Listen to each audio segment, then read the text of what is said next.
Hello students, ਹਾਂਜੀ ਬੇਟੇ ਆਪਾਂ ਪੜ੍ਹ ਰਹੇ ਸੀ ਪੀ ਬਲੋਕ ਐਲੀਮੈਂਟਸ। ਉਹਦੇ ਵਿੱਚ ਅੱਜ ਆਪਾਂ ਪੜ੍ਹਾਂਗੇ ਸਲਫਰ ਐਲੋਟ੍ਰੋਪਿਕ ਫਾਰਮਸ ਥਿਓਰੀ ਪਾਰਟ ਹੀ ਹੈ। ਹਾਂਜੀ ਬੇਟੇ, ਸਲਫਰ ਐਗਜ਼ਿਸਟ ਇਨ ਸਰਵਾਈਵਲ ਐਲੋਟ੍ਰੋਪਿਕ ਫਾਰਮ। ਸਲਫਰ ਦੀ ਬਹੁਤ ਸਾਰੀਆਂ ਨੇ, ਤਾਂ ਆਪਾਂ ਕੁਝ ਨੀਚੇ ਡਿਸਕਸ ਕਰ ਰਹੇ ਹਾਂ।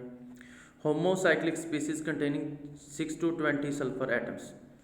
ਠੀਕ ਹੈ, ਸਲਫਰ ਦੇ ਜਿਹੜੇ ਆਪਣੇ ਕੋਲੇ ਕੁਝ ਐਲੋਟ੍ਰੋਪਸ ਨੇ ਜਿਨ੍ਹਾਂ 'ਚ 6 ਤੋਂ ਲੈ ਕੇ 20 ਸਲਫਰ ਐਟਮਸ ਹੁੰਦੇ ਨੇ। ਠੀਕ ਹੈ, synthesise in the part 2 ਡੇਕੇਜ।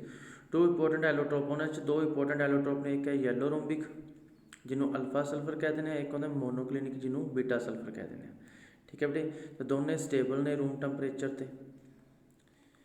The method of preparation and properties of these two allotropes, मतलब ये जो दो एलोट्रोप ने अल्फा सल्फर ते बीटा सल्फर, ठीक है, जिन्हों आप अल्फा नूं येलो ते बीटा नूं मोनोक्लिनिक कहते हैं, जिन्होंने 6 तो लैके 20 सल्फर एटम प्रेजेंट होंगे ने। इन्हां दी preparation it is prepared by slowing evaporating the solution of rolled sulfur in CS2 in china dish when octahedral crystal of rhombic sulfur appears। मतलब इन्हूं सिंपल आप बना सकते हैं। रोल सल्फर लैके CS2 इन चाइना डिश के उन्होंने slowly की करना, ईवेपोरेट करना, तो आपको क्रिस्टल दिखाई देने शुरू हो जाएंगे रोम्बिक सल्फर के। ठीक है, रोम्बिक का नाम बेटे नोट कर लो, ऑर्थोरोम्बिक भी होंगे, ऑक्टाहेड्रल सल्फर या alpha sulphur. Properties, this is the most stable form of sulfur at room temperature. It is insoluble in water but dissolved to some extent in benzene. It has little thermal and electric conductivity. Its specific gravity is 2.06 gram centimeter per cube and melt at 385.8 Kelvin। ठीक है बेटे, ऐसी rhombic orthorhombic sulphur उनकी preparation होंगी properties. अगे monoclinic जिन्होंने beta भी कह दें। It is prepared by melting sulfur in china dish. The molten sulfur is allowed to the till at crust formed. Two holes are made in the crust and remaining liquid is poured out or removing the crust. Needle shaped crystal monoclinic sulfur separate out। ਕੀ ਹੁੰਦਾ ਬੇਟੇ, ਇਹਨੂੰ prepare ਕਰਨ ਦਾ ਤਰੀਕਾ ਕੀ ਹੈ? Sulphur ਨੂੰ China dish ਦੇ ਵਿੱਚ ਗਰਮ ਕਰੋ, ਜਦੋਂ ਮੈਲਟ ਹੋ ਜਾਏਗਾ, ਆਪਾਂ ਨੂੰ ਪਤਾ ਹੈ ਠੰਡਾ ਹੋਏਗਾ, ਹੌਲੀ ਹੌਲੀ ਮੈਲਟ ਹੋਣ ਤੋਂ ਬਾਅਦ ਠੰਡਾ ਹੋਏਗਾ ਤਾਂ ਉਹਦੇ ਉੱਪਰ ਇੱਕ ਪਰਤ ਜੀ ਜੰਮ ਜਾਏਗੀ। ਜਿਵੇਂ ਦੁੱਧ ਨੂੰ ਆਪਾਂ ਗਰਮ ਕਰਕੇ ਰੱਖਦੇ ਹਾਂ, ਉੱਪਰ ਮਲਾਈ ਜੀ ਜੰਮ ਜਾਂਦੀ ਹੈ ਨਾ, उस तरह एक क्रस्ट जी जम जाएगी। उन्हें दो होल करने ने, जोड़ा लिक्विड अंदर सल्फर होएगा उन्होंने बाहर कर लेना है। ठीक है, तो आपको क्रस्ट से की मिलणगे, नीडल शेप्ड क्रिस्टल मिल जाएंगे, उन्होंने आप मोनोक्लोनिक सल्फर कह दें। Properties, it is dull yellow in colour, soluble in CS2 but insoluble in water. Specific gravity 1.98 gram centimetre cube दे रखी है बेटे आपको, तो यह मैल्ट होंगे एट 393 कैलविन से। It is stable only above 369 Kelvin. Below this temperature, it slowly changes into rhombic sulfur। मतलब जो 369 कैलविन टैंपरेचर तो ऊपर रखेंगे उदों ही ये स्टेबल होएगा, अदरवाइज कहते चेंज हो जाएगा मोनोक्लिनिक। ठीक है बेटे, नैक्सट अपने को आ जाता इहदे विच चलो ये पढ़ लो साइक्लो S6 फॉर्म, इन्हों आप एंजल सल्फर भी कह दें। 6 मैंबर की बनी होंगी अपने को रिंग होंगी है। ठीक है, उस तो बाद आसी बेटे ये 6 होंगी अपने को, वाली होंगी है इन्दियां different chain polymer known as catenation. हुण अपने को प्लास्टिक सल्फर या एक्स सल्फर आ गया। इनकी preparation, it is obtained by pouring molten sulphur into cold water. When a soft rubber like mass appear plastic sulphur is obtained. देखो बेटे, जो आप इनू गर्म करते हैं सल्फर में, तो उन्होंने जो ठंडे पानी पा दें तो रबड़ तरह एक स्ट्रक्चर जहा बन जाता है, उन्होंने आप प्लास्टिक सल्फर कह दें।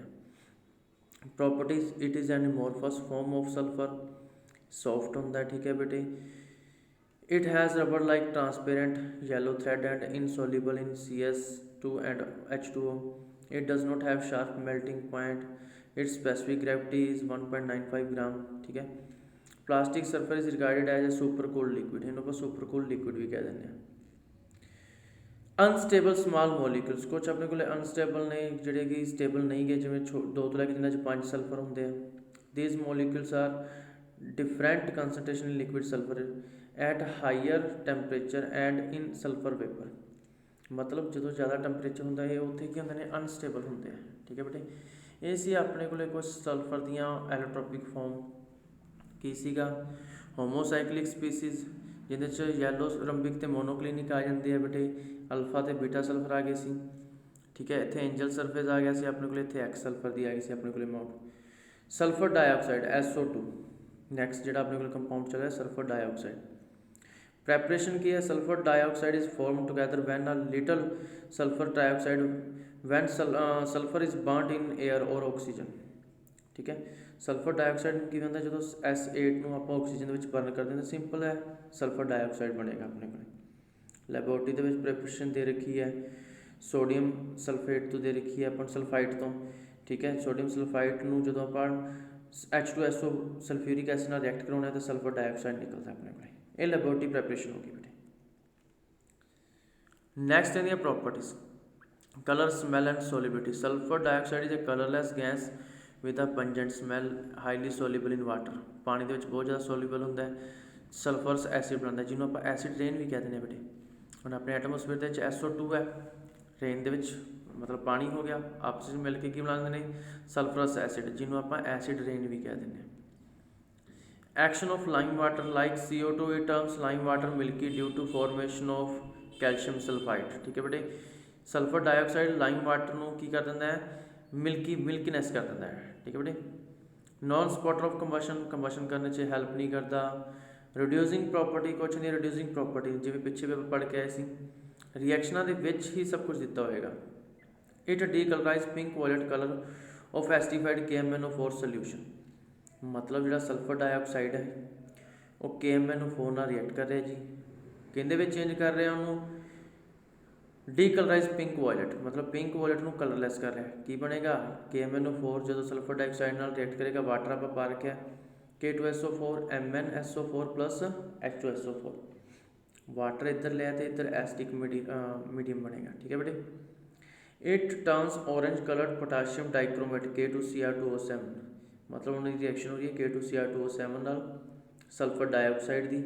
ਠੀਕ ਹੈ ਬੇਟੇ, H2SO4 ਇੱਧਰ ਆ ਗਿਆ ਤਾਂ ਵਾਟਰ ਉੱਧਰ ਨਿਕਲੇਗਾ, ਕੀ ਬਣੇਗਾ K2SO4। ਠੀਕ ਹੈ, ਇਹ ਤਾਂ ਨਿਕਲ ਹੀ ਰਿਹਾ, Cr2SO4 3। ਠੀਕ ਹੈ, ਕ੍ਰੋਮੇਟ ਸਲਫੇਟ ਆਇਨ ਹੋ ਗਿਆ ਆਪਣੇ ਕੋਲ ਤੇ ਵਾਟਰ ਹੋ ਗਿਆ, ਮਤਲਬ ਔਰੇਂਜ ਤੋਂ ਗ੍ਰੀਨ ਕਲਰ ਚੇਂਜ ਕਰਤਾ।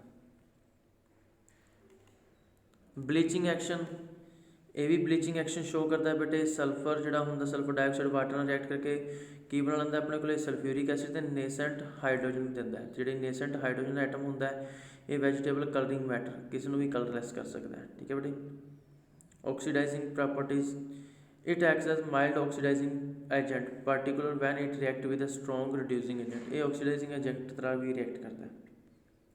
ਰਿਐਕਸ਼ਨ ਵਿਦ PCl5 ਨਾਲ ਜਦੋਂ ਆਪਾਂ SO2 ਦੀ ਰਿਐਕਸ਼ਨ ਕਰਾਉਂਦੇ ਹਾਂ ਤਾਂ ਆਪਣੇ ਕੋਲ ਕੀ ਬਣਦਾ ਹੈ, ਥਾਇਨਲ ਕਲੋਰਾਈਡ। ਠੀਕ ਹੈ ਬੇਟੇ, ਥਾਇਨਲ ਕਲੋਰਾਈਡ। ਹੁਣ ਇਹਦੇ ਯੂਜ਼ ਆ ਗਏ ਬੇਟੇ, ਮੈਨੂਫੈਕਚਰਿੰਗ ਆਫ ਸਲਫਿਊਰਿਕ ਐਸਿਡ ਬਣਾਉਣ 'ਚ ਹੈਲਪ ਕਰਦਾ ਹੈ, ਰਿਫਾਈਨਿੰਗ ਆਫ ਪੈਟਰੋਲ ਵਿੱਚ ਬਲੀਚਿੰਗ ਏਜੰਟ ਹੁੰਦਾ ਬੇਟੇ, ਡਿਸਿਫਕੈਂਟ ਆਫ ਕਿਲਿੰਗ ਜਰਮਸ ਵਗੈਰਾ ਨੂੰ ਮਾਰਨ 'ਚ, antichlor of removing excess of Cl2 ਨੂੰ ਹਟਾਉਣ 'ਚ ਹੈਲਪ ਕਰਦਾ ਹੈ। ਠੀਕ ਹੈ ਬੇਟੇ, liquid SO2 is used as refrigerant and as solvent to dissolve number of organic and inorganic chemicals. Next ਬੇਟੇ ਆਪਣੇ ਕੋਲ ਇੰਪੋਰਟੈਂਟ ਟੋਪਿਕ ਹੈ ਸਲਫਿਊਰਿਕ ਐਸਿਡ H2SO4।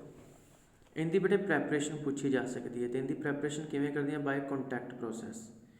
ਠੀਕ ਹੈ, ਕੀ ਲਿਖਿਆ ਜਾ ਸਕਦਾ ਹੈ, write the step of contact process ਜਾਂ how we manufacture sulphuric acid by contact process.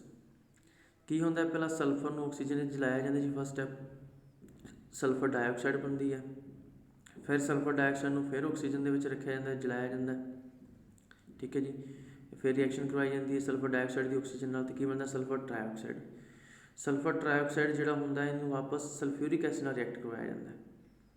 ਆਪਣੇ ਕੋਲ ਇੱਕ ਫੋਮ ਬਣਦੀ ਹੈ ਸਲਫਿਊਰਿਕ ਐਸਿਡ ਦੀ, ਓਲੀਅਮ ਫੋਮ, ਜਿਹਨੂੰ ਆਪਾਂ H2SO7 ਕਹਿ ਦਿੰਦੇ ਹਾਂ। ਇਸ ਫੋਮ ਦੇ ਵਿੱਚ ਵਾਪਸ ਫਿਰ ਵਾਟਰ ਮਿਕਸ ਕਰਦੇ ਨੇ ਤਾਂ ਆਪਾਂ ਨੂੰ ਕੀ ਮਿਲ ਜਾਂਦਾ, H2SO4। ਇਹ ਸਟੈਪ ਨੇ ਬੇਟੇ, ਧਿਆਨ ਨਾਲ ਦੇਖ ਲਓ ਵੀ ਪਹਿਲਾਂ ਸਲਫਰ ਨੂੰ ਆਕਸੀਜਨ ਦੇ ਵਿੱਚ ਜਲਾਇਆ ਜਾਂਦਾ ਤਾਂ ਆਪਣੇ ਕੋਲ ਬਣਦੀ ਹੈ ਸਲਫਰ ਡਾਈਆਕਸਾਈਡ, ਫਿਰ ਸਲਫਰ ਡਾਈਆਕਸਾਈਡ ਨੂੰ ਵਾਪਸ ਫਿਰ ਆਕਸੀਡਾਈਜ਼ ਕੀਤਾ ਜਾਂਦਾ ਆਕਸੀਜਨ ਦੇ ਵਿੱਚ, ਫਿਰ ਸਲਫਰ ਟਰਾਈਆਕਸਾਈਡ ਦੇ ਵਿੱਚ ਸਲਫਿਊਰਿਕ ਐਸਿਡ ਪਾਇਆ ਜਾਂਦਾ 98% ਆਫ ਸਲਫਿਊਰਿਕ ਐਸਿਡ, ਤਾਂ ਆਪਣੇ ਕੋਲ ਇੱਕ ਓਲੀਅਮ ਫੋਮ ਬਣਦੀ ਹੈ H2SO7। H2SO7 ਨੂੰ ਵਾਪਸ ਫਿਰ ਵਾਟਰ ਵਿੱਚ ਰਿਐਕਟ ਕਰਨੇ ਤਾਂ ਆਪਣੇ ਕੋਲ ਬਣਦਾ H2SO4। ਇਹ ਸਟੈਪ ਨੇ ਬੇਟੇ ਹੁੰਦੇ, ਇਹਦਾ ਡਾਇਗਰਾਮ ਹੋ ਗਿਆ। This sulfuric acid obtained by the contact process is generally of 96 to 98% purity। ਜਿਹੜਾ ਕੰਟੈਕਟ ਪ੍ਰੋਸੈਸ ਨਾਲ ਬੇਟੇ ਆਪਾਂ H2SO4 ਲੈਂਦੇ ਆ ਬਣਾਉਂਦੇ ਆ ਉਹ 96 to 98% ਕੀ ਹੁੰਦਾ ਪਿਓਰ ਹੁੰਦਾ। ਇਹਦਾ ਫਲੋ ਚਾਰਟ ਹੋ ਗਿਆ ਬੇਟੇ, ਫਲੋ ਚਾਰਟ ਵੀ ਕਰ ਲਿਆ ਜੀ, ਠੀਕ ਹੈ। ਨੈਕਸਟ ਆਉਂਦਾ physical properties of sulphuric acid. Pure concentrated sulfuric acid is a colorless syrup liquid. Concentrated sulfuric acid 98.3% has specific gravity of 1.84 at 298 Kelvin. Boiling point in the 590 Kelvin है। Freezing point 283 Kelvin है। Highly corrosive nature होंदा है, मतलब burn कर सकता skin नू। High boiling point होंदा है क्योंकि इहदे H बॉन्डिंग होंदी है, ठीक है। It has strong affinity for water, मतलब डिहाइड्रेशन कर दिंदा है, किसी भी चीज़ चो पानी नू रिमूव कर दिंदा, डिहाइड्रेशन करता है, ठीक है बेटे। कैमिकल प्रॉपर्टीज़ एसिडिक करैक्टर तो पता ही है बेटे आपां नू, ये एसिड होंदा है तो दो स्टैप दे विच आयोनाइज होएगा। पहले स्टैप दे विच एक H कढ़ता, फिर ठीक है HSO4 बचा होया, दूजे स्टैप दे विच बेटे दूसरा H, ठीक है। मतलब इहदी बेसिसिटी की होंदी है 2 होंदी है, एसिड की होंदी है बेसिसिटी, डायाबेसिक होंदा है। डिहाइड्रेटिंग एजेंट मतलब ये वाटर को की करता है, रिमूव करता है। हमने आप पढ़ के आए सी, it has strong affinity for water. Concentrated H2SO4 has strong affinity for water and has it act as strong dehydrating agent. जिते जिमें कि आप कहते हैं चेयरिंग ऑफ शुगर तो जो आप H2SO4 पाने तो वाटर को अलग कर दिंदा, कार्बन को अलग कर दिंदा है। Remove water crystalline from hydrated salt, जिमें कॉपर सल्फेट आप ले लिया, ठीक है। इहदे अपने को 5 मोलीक्यूल वाटर, 5 क्रिस्टल पे ने वाटर, जिमें इहदे आप कंसनट्रेटेड H2SO4 पावांगे वाटर रिमूव हो जाएगा। ऑक्सीडाइजिंग एजेंट तरह भी बिहेव करता है बेटे। It oxidise carbon to carbon dioxide, मतलब कार्बन नू जो H2SO4 नाल रिएक्ट कराने, देखो इहदे विच ही दे रखा है कार्बन लेना है तो की लेना आप रिएक्शन किहदे नाल कराने H2SO4 नाल, तो किहदे कन्वर्ट कर रहा है कार्बन डाइऑक्साइड दे विच। सल्फर डाइऑक्साइड तो वाटर होर निकल जाएगा, क्योंकि इधर एसिड है तो इधर वाटर निकल जाएगा, ठीक है। कार्बन डाइऑक्साइड, उस तरह ही sulphur to sulphur dioxide, sulphur में जो आप H2SO4 रिएक्ट करने सल्फर डाइऑक्साइड तो वाटर, ठीक है जी। It oxidise phosphorus to phosphoric acid, phosphorus को फॉस्फोरिक एसिड के कन्वर्ट कर देता है। सल्फर डाइऑक्साइड तो वाटर तो निकले ही निकलेगा, ठीक है बेटे। मिसलेनियस रिएक्शंस, सल्फोनेशन ये बेटे आप ऑर्गेनिक अगे जाके पढ़ांगे। जो बेंजीन नाल रिएक्ट करता है तो सल्फोनिक एसिड बनाता है, कि एसिड बनाता है सल्फोनिक, की होंदा है HSO3 की फॉर्म होती है सल्फोनिक एसिड, ठीक है। ये रिएक्शन वैसे अगे ऑर्गेनिक भी आ जाएगी अपने को। फिर नैक्सट इनका बेटे स्ट्रक्चर भी है अपने को पूछा जा सकता है, हाइब्रिडाइजेशन भी पूछी जा सकती है। तो ऑक्सीडेशन स्टेट स्ट्रक्चर हो गया, हाइब्रिडाइजेशन होगी, ठीक है। नैक्सट आ जाता है अपने को uses of sulphuric acid, king of chemical कहते हैं जी। कैमिकल इंडस्ट्री बहुत यूज़ होता है। फर्टिलाइजिंग जी आप खाद वगैरह बनाने उन्हें यूज़ होता है। डाई ड्रग्स पेट्स वगैरह यूज़ होता है। पेट्रोलियम रिफाइनिंग यूज़ होता है, ठीक है। मैन्युफैक्चरिंग ऑफ एक्सप्लोजिव ਜਿਹੜੇ ਆਪਾਂ बड़े एक्सप्लोजिव बम वगैरह बनाने जिन्होंने यूज़ होता है। मैटलर्जी पिकलिंग के लैड स्टोरेज बैटरीज जी आप घर बैटरी यूज़ करते हैं उन्होंने यूज़ होता है। लैबोरेटरी रिएजेंट के यूज़ होता है, ठीक है बेटे। ये सी बेटे अपने को पी ब्लॉक एलीमेंट का जो फस्ट ग्रुप पढ़ रहे हैं, group 16 oxygen family, oxygen sulphur selenium tellurium polonium, उन्होंने बारे जोड़ा भी सीगा भी उन्होंने एटॉमिक तो फिजिकल प्रॉपर्टीज़ की होंदियां ने, ठीक है। उन्होंने कैमिकल प्रॉपर्टीज़ फिर उन्होंने जोड़े कुछ कंपाउंड से जिमें डाईऑक्सीजन सी, ऑक्साइड सी, सल्फर डाईऑक्साइड सी, ओजोन सी, ठीक है। या उनका सल्फ्यूरिक एसिड हो गया H2SO4। मतलब इस ग्रुप तो रिलेटिड एलीमेंट्स के जोड़े कंपाउंड ने उन्होंने बारे पढ़िया भी उन्होंने प्रैपरेशन, उन्होंने फिजिकल प्रॉपर्टीज़, उन्होंने कैमिकल प्रॉपर्टीज़ तो उन्होंने यूजेस, ठीक है बेटे। तो ये अपने को ग्रुप 16 खत्म होता है। नैक्सट वीडियो आप पढ़ांगे बेटे ग्रुप 17 एलीमेंट्स जिन्होंने हैलोजेंस भी कहते हैं, फ्लोरीन क्लोरीन ब्रोमीन आयोडीन तो एसिटाइड्स, ठीक है बेटे।